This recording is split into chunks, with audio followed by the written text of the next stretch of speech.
Hello students. आज हम यहाँ पे बात कर रहे हैं वोल्टेज रेगुलेशन और ट्रांसफार्मर। आप लोग सब लोग ट्रांसफार्मर अभी पुरानी वीडियोस में देख चुके हैं या हम जानते हैं कि ट्रांसफार्मर क्या होता है। ट्रांसफार्मर एक डिवाइस है, स्टैटिक डिवाइस है, और दूसरा ये म्यूचुअल इंडक्शन पर प्रिंसिपल पर वर्क करता है। अब ट्रांसफार्मर की बेसिक रिक्वायरमेंट भी हम लोग जान चुके हैं कि ट्रांसफार्मर की बेसिक रिक्वायरमेंट क्या होती है। जैसे कि यू नो वेरी वेल कि हमें ट्रांसमिशन, जनरेशन और डिस्ट्रीब्यूशन तीन चीज़ें पावर सिस्टम में प्रोवाइड होती हैं। तो जैसे कि आपने जनरेट किया, that is 11 kilo volt you are generating, और हमारे घर में we are receiving the power और receiving the voltage, we can say कि हमें घर में सिंगल फेज वोल्टेज मिलता है, वो 230 वोल्ट होता है। और हमारे घर का load generally 4 to 5 kilowatt very करता है। तो अगर हम बात करें जनरेशन से लेके डिस्ट्रीब्यूशन तक, डिस्ट्रीब्यूशन इज जनरली, मैं एक बार फिर से रिपीट कर देती हूँ, डिस्ट्रीब्यूशन वो प्रोसेस है, डिस्ट्रीब्यूशन वो पावर सिस्टम का पार्ट है जिसमें हम लोग आते हैं, जो हमारे घरों के लिए पावर डिस्ट्रीब्यूट होती है। जनरेशन वो पार्ट है जहाँ पे आपका पावर जनरेट होती है, इलेक्ट्रिसिटी जनरेट होती है, that is a power, main power houses. और जो आपके घर के पास पावर हाउस है, उससे लेके जनरेशन तक जो बीच का पार्ट होता है, जहाँ से बहुत ही मतलब बहुत ही पावर सिस्टम का जो मेन पार्ट है ट्रांसमिशन का, आपको बहुत लॉन्ग डिस्टेंस से पावर सप्लाई की जा रही है, दैट इज़ कॉल्ड ट्रांसमिशन। अब जब 11 kV आपके घर में 230 आता है, आपको पता है घर में 230 सिंगल फेज आ रहा है, बट हमारे घर के बाहर वायर्स लगे हुए हैं, वो आपको 440 वोल्ट लाइन वोल्टेज प्रोवाइड कराते हैं। तो वहीं पे आपके कॉलोनी के बाहर एक ट्रांसफार्मर है। हमारे हमारे जो सिस्टम होते हैं, जो कॉलोनीज होती हैं, जो कॉलेजेस होते हैं, सबके बाहर एक एक ट्रांसफार्मर रखा हुआ है, that is giving 11 kV to 440 volt. तो आपको 11 kV से 440 वोल्ट इट इज़ कन्वर्टिंग, और वो 440 वोल्ट लाइन वोल्टेज आपको घर में 230 वोल्ट, जैसे कि हम जानते हैं VL इक्वल्स टू √3 VP होता है इन स्टार कनेक्शन, तो हमें उसके करस्पॉन्डिंग वोल्टेज 230 वोल्ट मिल रहा है। अब बात करें कि हमें ट्रांसमिशन ट्रांसफार्मर की ज़रूरत होती है, तो वो दो टाइप का होता है, स्टेप अप और स्टेप डाउन। तो हम स्टेप अप इसलिए कर रहे हैं, this is the main reason कि आपको स्टेप अप करने की ट्रांसमिशन सिस्टम में क्यों रिक्वायरमेंट हो रही है। तो जैसे कि हम लोग डिस्कस कर चुके हैं, दोबारा से डिस्कस कर लेते हैं कि हमारा, अगर हम कहें कि ट्रांसफार्मर है, तो ट्रांसफार्मर की रिक्वायरमेंट क्यों है। मैंने आपको बताया था P1 इक्वल्स टू P2, यानी कि V1 equals to V2, that V1 I1 equals to V2 I2, ये मैंने आपसे डिस्कस किया था। तो हम क्या कह सकते हैं कि इफ़ हम अगर चाहते हैं कि ट्रांसमिशन सिस्टम में हमारी कोई पावर ट्रांसमिट हो रही है, एक यहाँ पे टावर लगा है, यहाँ दूसरा टावर लगा है, यहाँ पे ट्रांसमिशन हो रहा है, यहाँ पे हम रिसीव कर रहे हैं, तो आपका क्या होगा कि यहाँ पे बीच में पावर लॉसेस, वी वांट कि power losses should be zero. तो पावर लॉस क्या होते हैं? Power loss basically I²R losses होते हैं। ध्यान से समझ लेना इस पॉइंट को, बहुत इंपॉर्टेंट पॉइंट है। तो अगर आपका I²R लॉसेस ज़्यादा होते हैं, इसका मीनिंग कि आप अगर I को, you can not reduce R, वो तो आपने एक मटेरियल बना दिया, कंडक्टर बना दिया, आपने केबल लगा दिया, वायर्स लगा दिए, इट इज़ कॉन्स्टेंट देयर।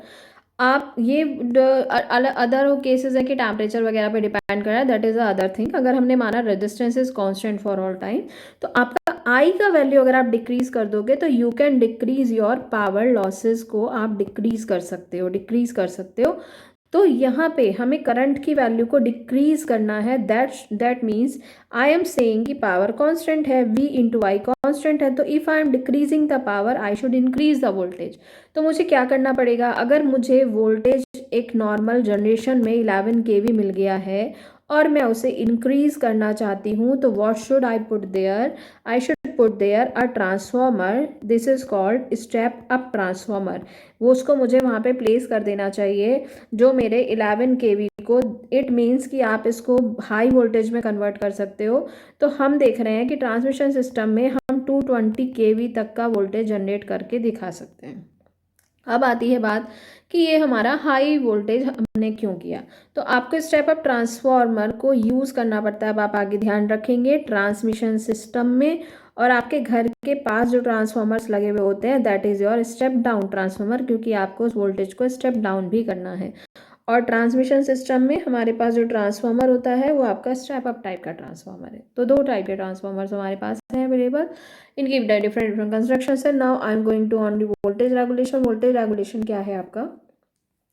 अब सबसे पहले अगर हम बात करें व्हाट इज रेगुलेशन, रेगुलेशन के रेगुलेट हो रहा है, वोल्टेज मतलब वोल्टेज रेगुलेट हो रहा है। अब ट्रांसफार्मर में हम ये देख रहे हैं कि हमने प्राइमरी में वोल्टेज दिया, वो वोल्टेज हमारे पास सेकेंडरी तक पहुंचा, तो क्या हमने इसको एक इक्विवेलेंट सर्किट के थ्रू नहीं देखा था?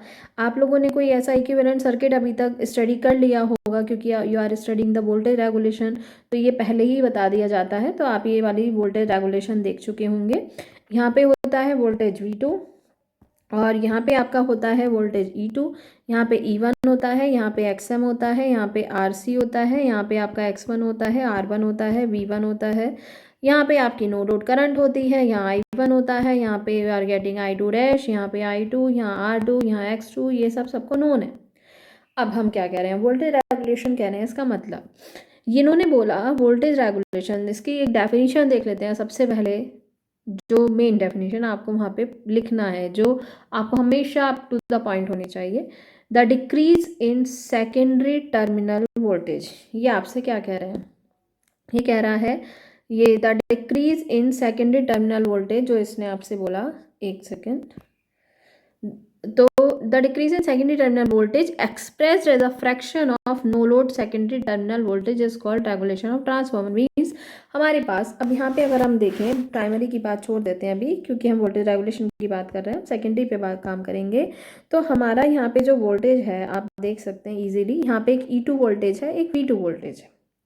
अब E2 वोल्टेज जो है वो हमारा वोल्टेज है जो हमने टर्मिनल पे सप्लाई पे दिया। अभी तक E2 इज सर्किट को ध्यान से देखो, इस वाले सर्किट को, E2 is the supply voltage, और E2 सप्लाई किस किस को दे रहा है, R2 को, लीकेज रेजिस्टेंस को, लीकेज रिएक्टेंस को, और V2 को। यहाँ पे करंट I2 फ्लो हो रही है E2 EMF जनरेट होने से। तो E2 कौन सा वोल्टेज हो गया, जो कि जैसे यहाँ पे लिखा है secondary terminal voltage, secondary terminal voltage on no load, ये हो गया secondary terminal voltage on no load. और V2 क्या वोल्टेज है, सेकेंडरी टर्मिनल वोल्टेज, मैंने आपको जैसे पहले भी बताया था, अगेन एक बार डिस्कस कर लेते हैं। ये हमारा E2 EMF है, यहाँ पे हमारा R2 लगा है, यहाँ पे हमारा X2 लगा है, और यहाँ हमारा V2 है।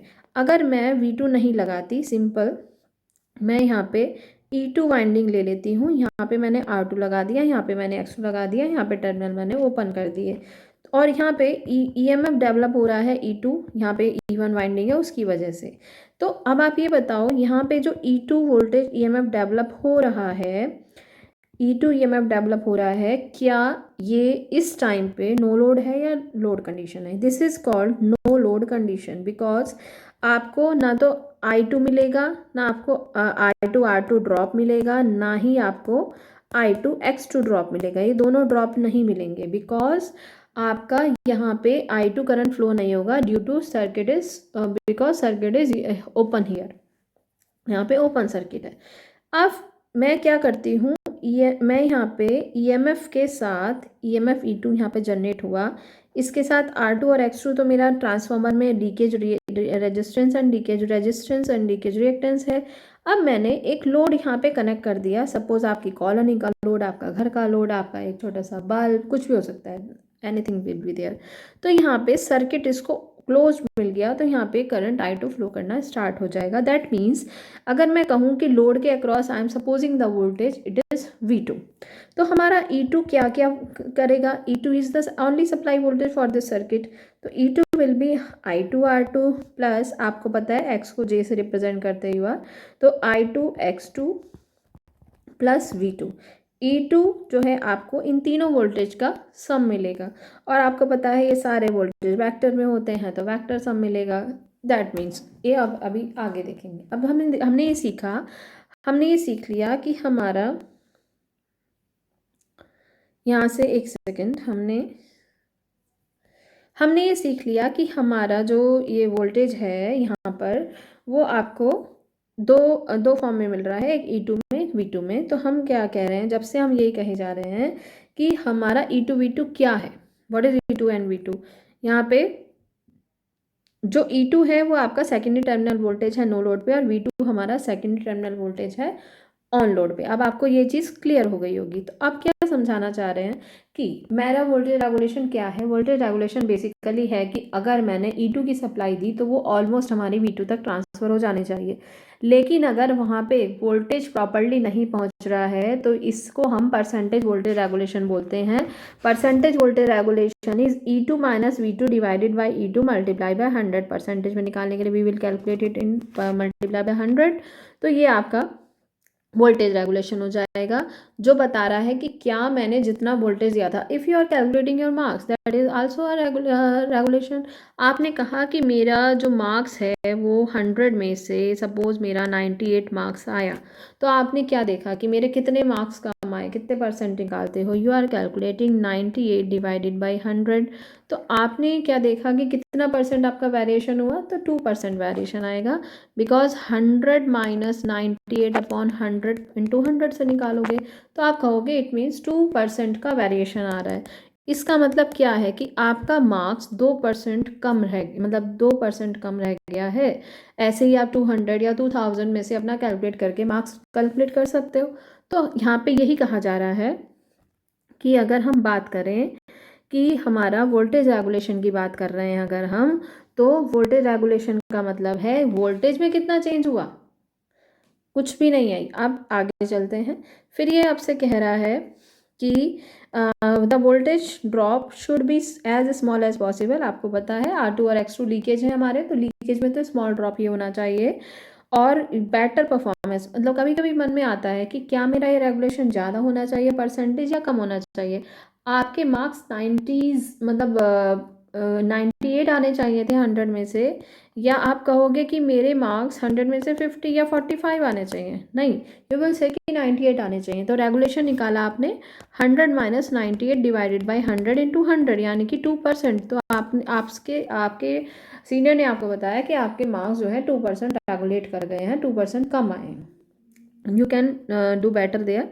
तो आप क्या कह रहे हो कि ये रेगुलेशन कैसा होना चाहिए, मिनिमम होना चाहिए, कम होना चाहिए, ड्रॉप मिनिमम होना चाहिए। तो वोल्टेज रेगुलेशन इससे हमें अच्छा मिलेगा।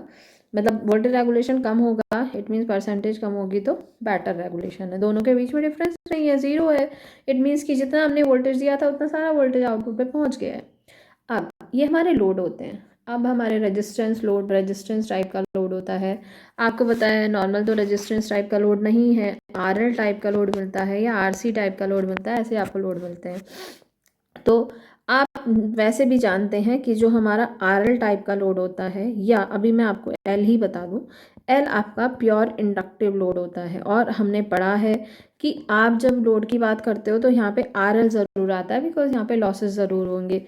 तो आपके लिए यहाँ पे बात करेंगे तो इंडक्टिव लोड का मतलब होता है लैगिंग पावर फैक्टर, और कैपेसिटिव का लोड का मतलब होता है लीडिंग पावर फैक्टर। तो इफ़ इन केस हम डिस्कस करें तो यहाँ पे कह रहा है कि लैगिंग पावर फैक्टर के लिए V2 is lesser than E2 and leading power factor के लिए E2 is less than V2, यानी कि negative regulation it means positive regulation.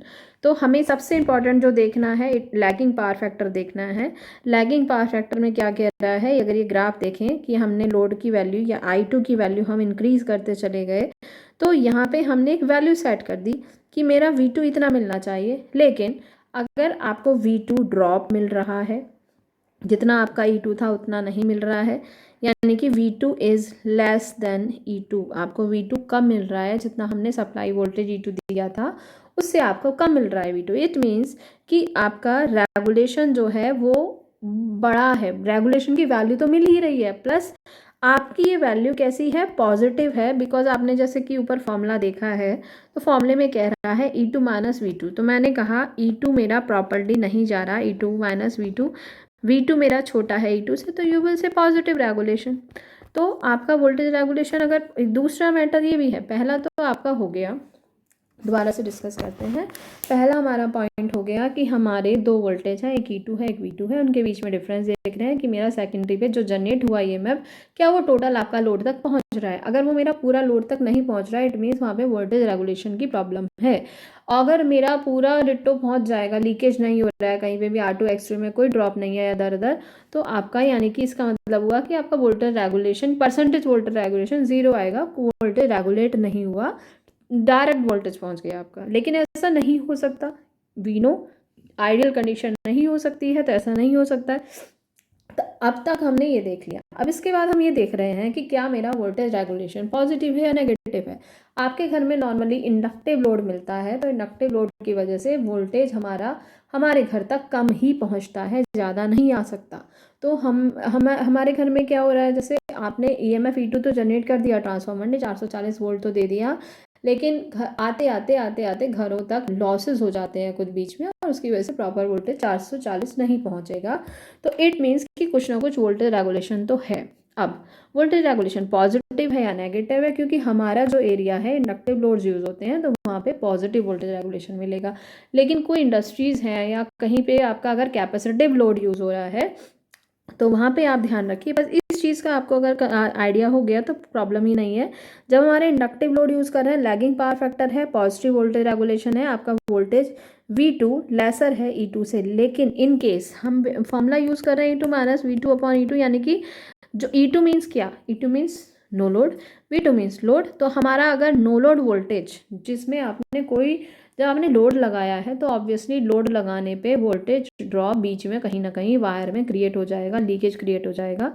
लेकिन जब हमने ये देखा कि हमें वोल्टेज अगर ज़्यादा मिल रहा है, यहाँ पे हमारा वोल्टेज ज़्यादा है और हमारा उतना EMF डेवलप ही नहीं हुआ, तो इसका मतलब कहीं ना कहीं आपका कैपेसिटेंस लगा हुआ है। इट मीन्स ये कैपेसिटिव लोड है, ये आपको समझना है ना। ये चीज़ हमारी क्लियर हो गई। अब हम आते हैं कि अगर आपको जो मेन देखना है बेटा, वो लैगिंग पावर फैक्टर देखना है, lagging power factor load, inductive load. अब इसका ये फेज़र सबसे इम्पॉर्टेंट है, फेज़र के बारे में बात करते हैं। अगर हम कह रहे हैं कि फेज़र हमारा अगर डिस्कस करें, तो देखिए मैंने अभी तक आपको बताया कि E2 मेरा एक वेक्टर है, E2 vector is I2 R2 I2। बहुत इजी फेज़र, अगर आप ये वेक्टर सम जानते हो तो बहुत इजी आपके लिए फेज़र हो जाएगा। अब फेज़र कैसे ड्रॉ करेंगे, देखो बहुत इजी है। हम यहाँ पे लेके चलते हैं कि मेरे को रिजल्टेंट E2 निकालना है। E2 is resultant of I2 R2 I2 X2 और V2। दूसरा, आपको सीधा ये सर्किट भी पता है, दोबारा से हम ड्रॉ करेंगे। हमें यहाँ पे R2 X2 E2 मिल रहा है, यहाँ पे हमें E2 EMF मिला, यहाँ पे हमें R2 मिला, यहाँ पे हमें X2 मिला। इसके अंदर हमारा करंट I2 फ्लो कर रहा है और यहाँ पे हमें V2 वोल्टेज लोड के अक्रॉस मिल गया, हमने यहाँ लोड कनेक्ट कर दिया, सर्किट हमारा क्लोज है, I2 करंट अंदर फ्लो कर रहा है। अब आपने बोला ma'am E2 will be equals to I2 R2 plus I2 X2 plus V2। ये तीन वेक्टर हमारे पास हैं। अब आप क्या करते हो, आप क्या ये वाली चीज़ें डिज़ाइन करते हो, नहीं, आप इन चीज़ों से रिजल्टेंट डिज़ाइन करते हो। हमेशा रिजल्टेंट ही तो आंसर होता है। अब मैं क्या करती हूँ, देखो इंडक्टिव लोड है, सबसे पहले तो आपको पढ़ाया गया है, तो आपको पता होगा कि if I am taking I as a reference, तो voltage will lead in case of inductance. और अगर मेरा VR और VL लोड होता है, तो वो उसमें भी आपको पता है कि कहीं रिजल्टेंट जाके मिलता है V। दैट मीन्स आपको सब कुछ पता है। आपको पता है कि अगर इंडक्टेंस की बात चल रही है, इट मीन्स वोल्टेज हमारा लीड करेगा, करंट हमारा लैग करेगा। अब मैं यहाँ पे आपका कुछ नहीं करने वाली, यहाँ पे सिंपल हम ये वाली कंसेप्ट रिवाइज नहीं करेंगे, हम यहाँ पे अपना पढ़ेंगे कि हम क्या करना चाहते हैं। अब मैं आपसे क्या कराना चाहती हूँ, अब मैं चाहती हूँ कि मैंने सपोज V2 वेक्टर, यहाँ पे ये वाला वेक्टर पहले ड्रॉ कर दिया, V2 मेरा मिल रहा है। अब आप मुझे बताइए इस सर्किट के अकॉर्डिंग V2 अगर मेरा इंडक्टिव लोड है, मैं इंडक्टिव लोड की बात इस टाइम कर रही हूँ, तो अगर मेरा V2 suppose I into Z होगा, I2 इंटू Z2 होगा, तो Z2 क्या मेरा R प्लस JXL नहीं होगा, R प्लस JXL होगा। तो V2 और I2 के बीच में फेज डिफरेंस निकालेंगे, या मैं यहाँ पे V2 ड्रॉ कर रही हूँ, तो I2 शुड बी हियर। और आपने पावर फैक्टर भी पढ़ा है, सब चीज़ें, बहुत सारी चीज़ें आप पढ़ चुके हो, तो आप अच्छी तरीके से जानते हो कि I2 मेरा जितना ज़्यादा 90 डिग्री की तरफ जाएगा, मेरा लोड उतना ही इंडक्टिव होगा, और जितना ये वाला फेज़ एंगल इनका डिक्रीज़ होगा, यानी कि जितना ही इस साइड आएगा उतना ही मेरा रेजिस्टिव लोड होगा। RL के कॉम्बिनेशन में हम कह सकते हैं। अच्छा छोड़िए, अभी वो हमारी other thing we are discussing now voltage regulation, तो हम उसी की बात करते हैं।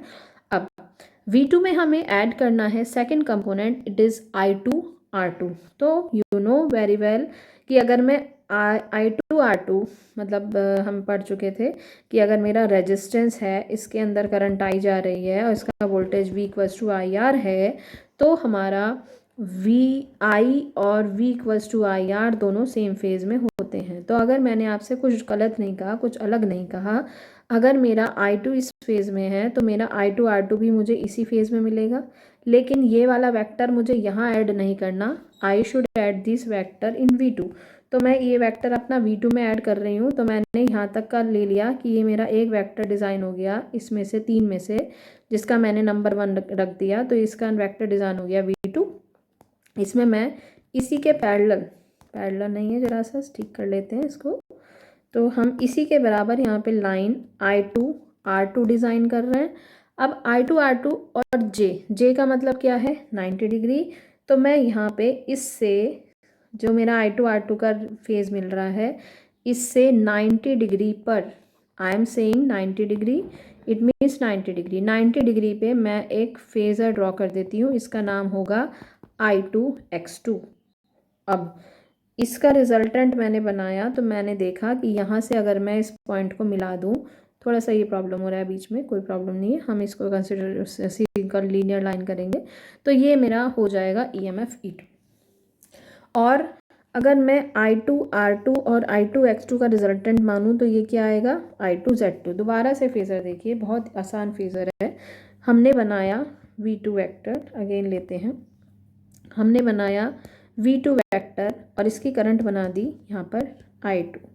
हमने V2 वेक्टर में ऐड करना था I2 R2, फिर उसमें ऐड करना था JI2 X2, और ये रिजल्टेंट होता है E2 का।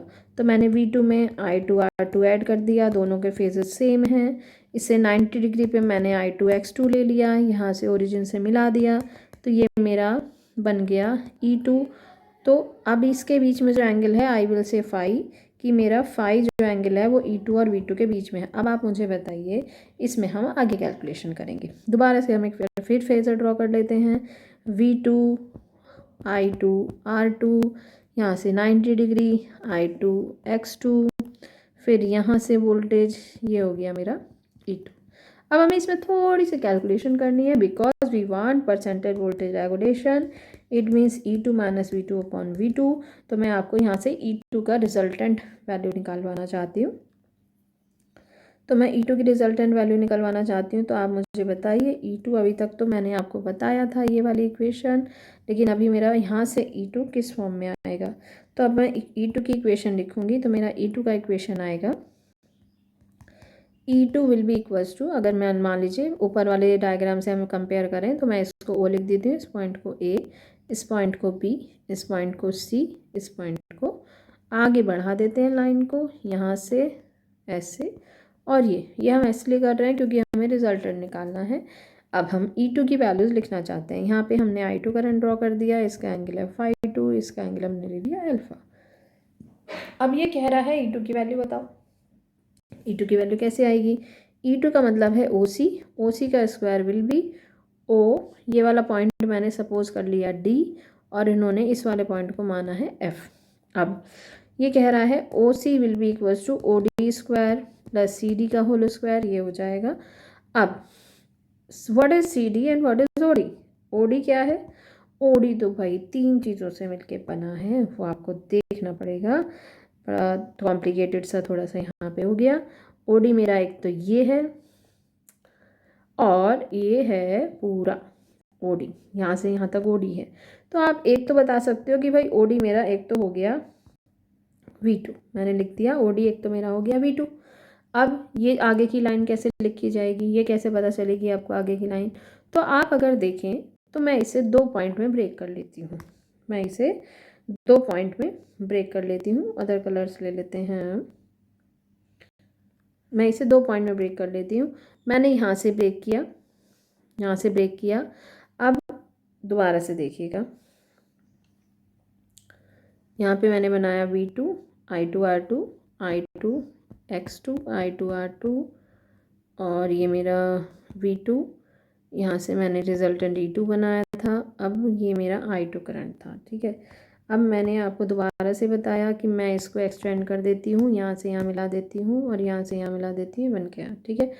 अब मैंने यहाँ पे क्या किया, एक ट्राइंगल मेरा ये बना, राइट एंगल ट्राइंगल, जिसमें मुझे हाइपोटेनस पता है, तो और ये वाला एंगल मुझे ϕ2 पता है, तो क्या मैं ये नहीं निकाल सकती हूँ? कैलकुलेट कर सकती हूँ, ऑब्वियसली कर सकती हूँ। अगर मेरे को ये वाला राइट एंगल ट्राइंगल मिल गया है, ये मेरा राइट एंगल ट्राइंगल है, और ये मेरा जो एंगल है, ये वाला एंगल अगर मेरा ϕ2 है बेटा, तो ये वाला एंगल भी मेरा ϕ2 एंगल होगा, ये 90 डिग्री होगा। तो क्या मैं ये वाले जो वैल्यू है ये नहीं निकाल सकती हूँ? क्या मैं ये वाली वैल्यू नहीं निकाल सकती हूँ? क्या मैं ये वाली वैल्यू नहीं निकाल सकती हूँ? सब कैलकुलेट करा जा सकता है। तो आपको ये 2 राइट एंगल ट्राइंगल मैं दिखाती हूँ यहाँ पे।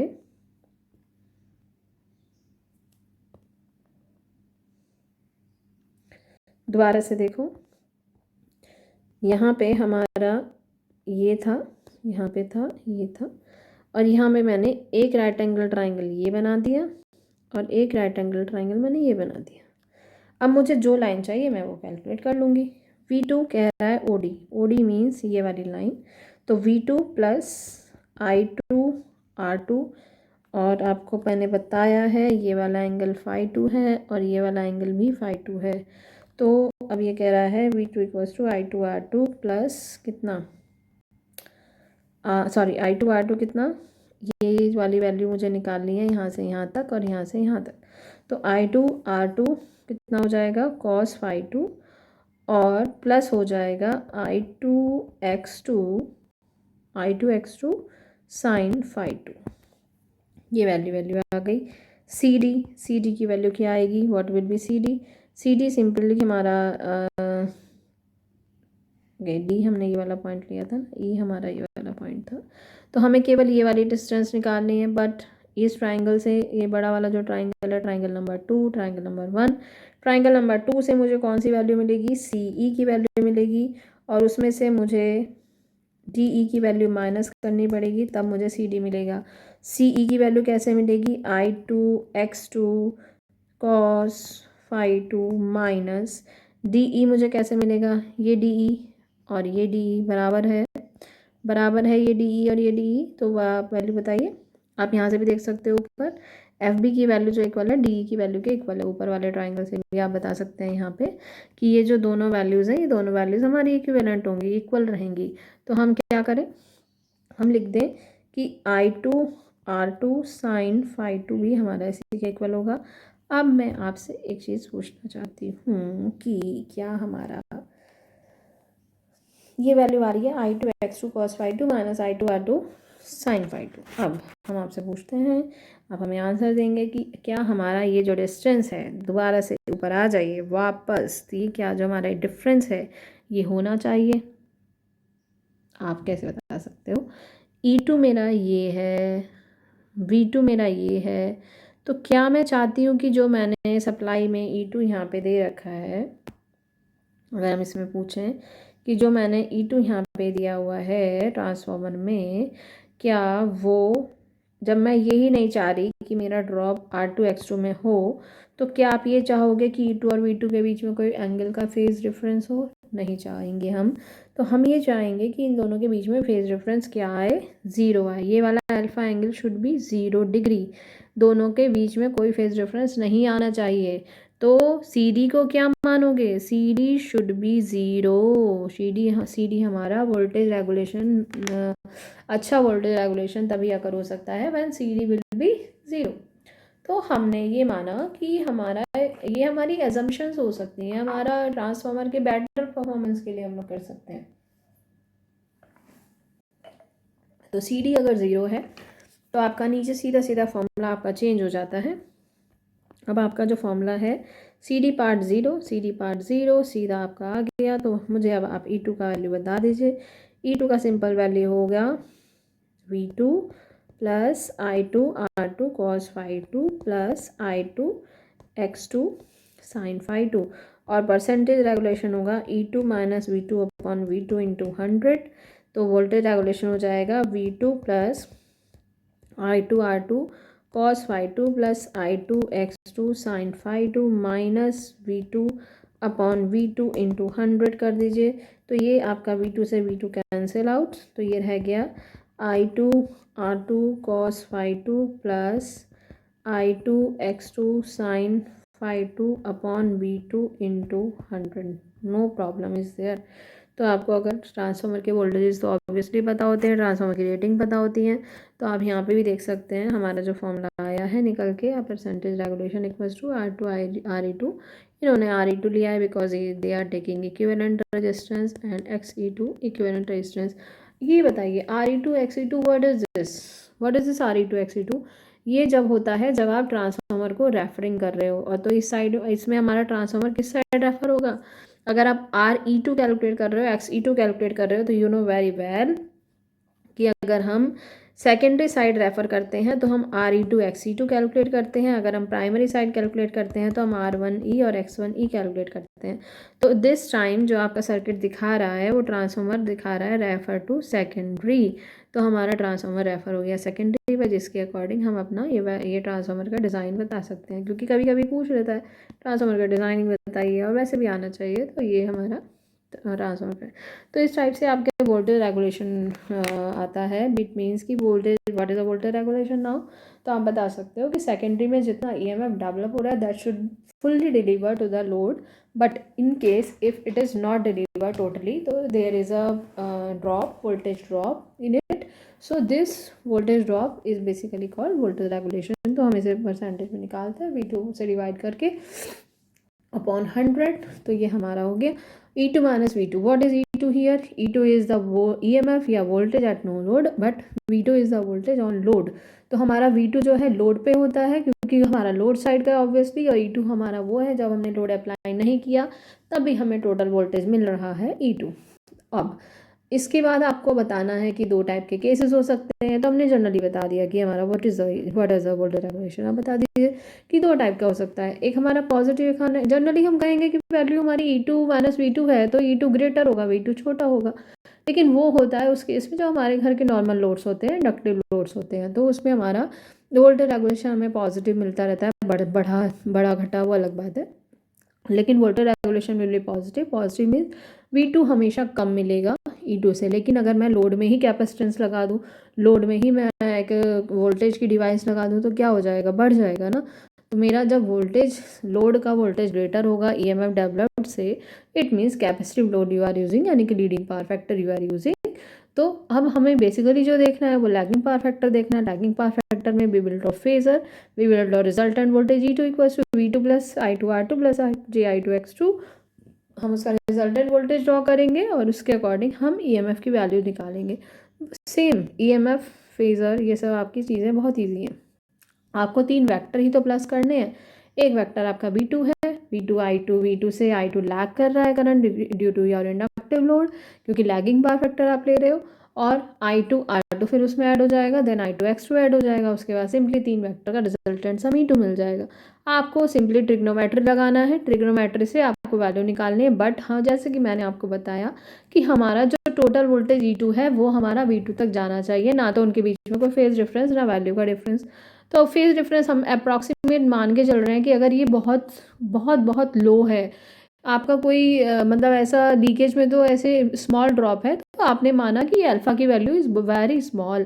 तो अगर अल्फ़ा का वैल्यू बहुत छोटा है, बहुत कम है, तो क्या हो जाएगा, आपका ये जो आपका CD है ये कैंसिल आउट हो जाएगा, बस आपका वो रह जाएगा वैल्यू OD। तो बस ओ C इक्वल्स टू आपका OD हो जाएगा। आप उसकी वैल्यू रखिए, आंसर निकालिए, वेरी गुड, और आपका परसेंटेज रेगुलेशन आ गया। अब we will consider RE2 and XE2 because your primary circuit is refer to secondary only. So this was the voltage regulation. Thank you class.